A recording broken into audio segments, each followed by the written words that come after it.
안녕하세요. 좋지 아니한가입니다. 얼마 전에 근로복지공단에서 우편물이 하나 날라왔습니다.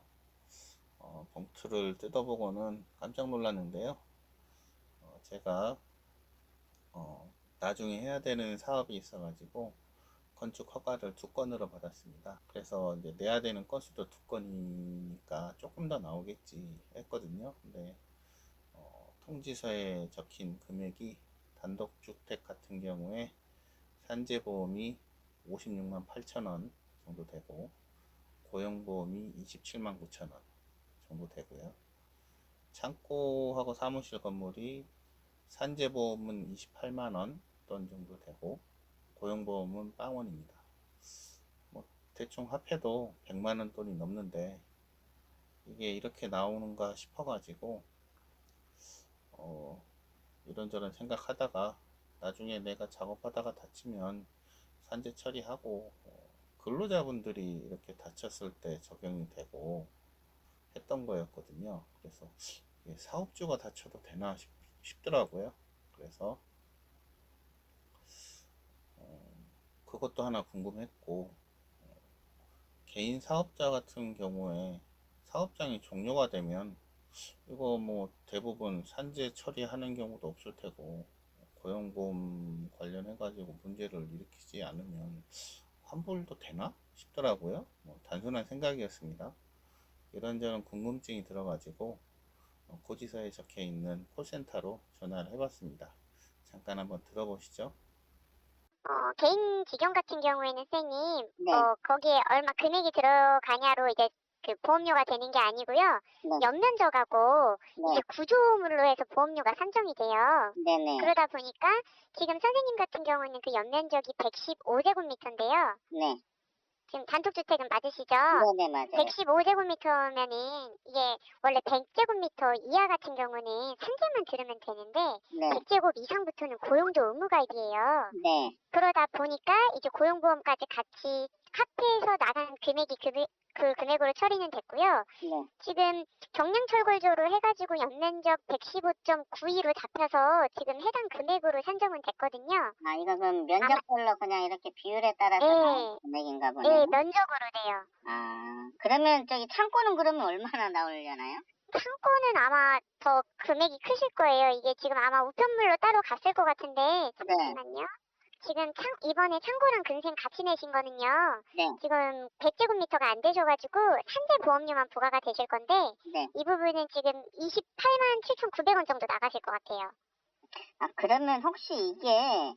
이게 제가 일을 하다가 다쳐도 상관이, 신청을 할 수 있는 거고, 그, 다른 아니요, 분은, 본인은 안 되시는 거예요. 어, 왜냐면은, 네, 산재고용보험 자체가 네. 근로자용으로 드는 거예요. 근로자들이 일을 하시기 때문에. 제가 직접 지을 건데요. 그러니까 선생님이 근데 전체를 직접 지으시진 않으신 거잖아요. 아니, 전체를 다 제가 하죠. 집, 집을 지으시는데 100제곱미터가 넘는 거를 혼자서 전체를 다 못하시잖아요. 그러니까 뭐 장비를 불러다 쓰기는 할 텐데, 예, 그러니까 장비를 불러다 쓰고 거기서 네, 이렇게 일용 근로자분들이 한두 번 데려다 쓰실 거잖아요. 네네네. 예, 그런 분들을 보호하는 거예요, 산재고용은. 그러면 저는 해당이 없는 거예요? 예, 건축주는 사업주는 해당이 해당이 있는 없어요. 거예요? 아니, 예, 저는, 사업주는 안 돼요. 그게 좀 말이 안 맞는 것 같은데. 이 아니, 산재고용이라는 게 근로자를 비용공사 보호, 같은 경우에는 포함이 돼야 되는 거 아닌가요? 직영이라는 경우가, 그러니까 네, 선생님이 이게 네, 따로 조급을 맡긴 게 아니고 따로 이렇게 네, 불러다가 하시는 거잖아요. 네, 그래서 직영이라는 의미지, 그 네. 건축 주문까지 이렇게 근로자로 봐서 하는 건 아니에요. 그러면 건축주가 그러면 혜택을 보려고 하면 그냥 일반 보험뿐이네요?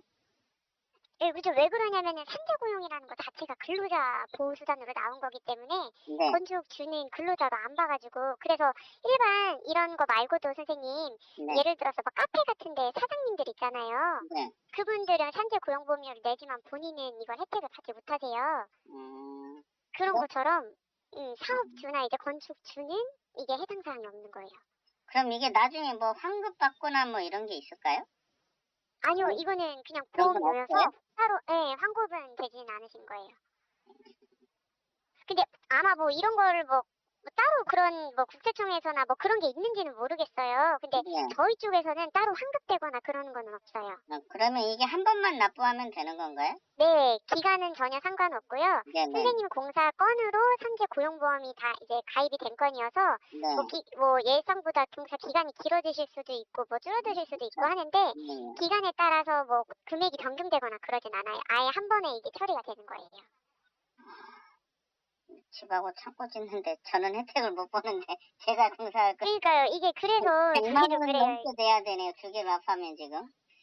그렇죠. 이게 아, 부담이 아마 있으실 것 같아요. 저희도 이런 거 말고 막 축사 같은 거 지으신 분들 보면은 연면적이 네. 엄청 넓거든요. 그런 경우에는 진짜 보험료가 많이 나가더라고요. 그러면 뭐 할인 받고 하는 그런 건 없을까요, 이게? 그거는 아마 그러니까 저희 쪽에는 따로 없어서요. 네. 혹시라도 이런 게 뭐 국세청이라든지 그런 데 있을지는 모르겠어요. 저희 네. 쪽에는 따로 그런 제도는 없어서 한번 혹시 이게 뭐 세금 쪽으로도 뭐 감면이 되는지는 그쪽에 한번 문의를 해보셔야 될 것 같아요.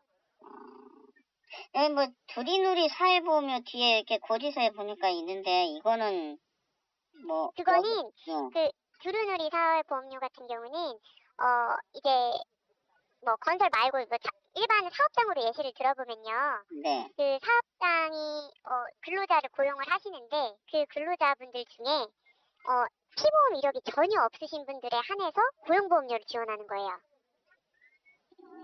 그러면 1년 중에 이것도 그러면 해당이 없네요. 제가 뭐 네, 그쵸. 불러봐서 왜 어차피 그러냐면 일용직을 불러올 건데.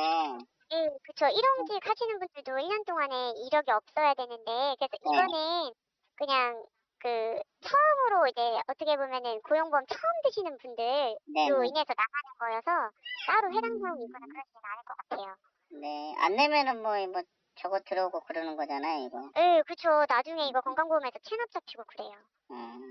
뭐 나라에서 하는 거니까 해야 되는데 네, 뭔가 해주셔서 감사합니다. 피곤해요. 내가 집 짓는데 나는 저거는 안 되고. 우선 알겠습니다. 네, 감사합니다. 네. 네, 좀 길긴 한데 제가 궁금했던 사항들을 몇 가지를 이렇게 적어가면서 문의를 드려봤고요. 요약하자면 이렇습니다. 산재보험은 이제 법이 바뀌어가지고 모든 사업장에서 다 가입해야 한다. 그런데 고용보험료 같은 경우에는 연면적이 100헥의 이하인 신축공사 같은 경우에 면제가 된다. 저 같은 경우에는 단독주택 같은 경우에 연면적이 100헥가 약간 넘습니다. 114인가 4헥인가 5헥인가 그렇고요. 구조가 뭐 이런 요일이 있는 것 같습니다. 뭐 경량철골이면 어떻게 뭐 이런 곱하는 요일이 있는 것 같아요. 그거에 대해서 이제 적정한 면적이 넘게 되면 100헥 이상이죠. 네, 이상이 되게 되면 자동 가입되기 때문에 납부를 해야 된다. 이런 상황입니다. 그래서 사업장 종료할 때 환불은 없다. 다른 방법이 있는지는 잘 모르겠지만 근로복지공단에서 해주는 환불 같은 경우에는 없고 대신 뭐 추가 납부하는 것도 없다.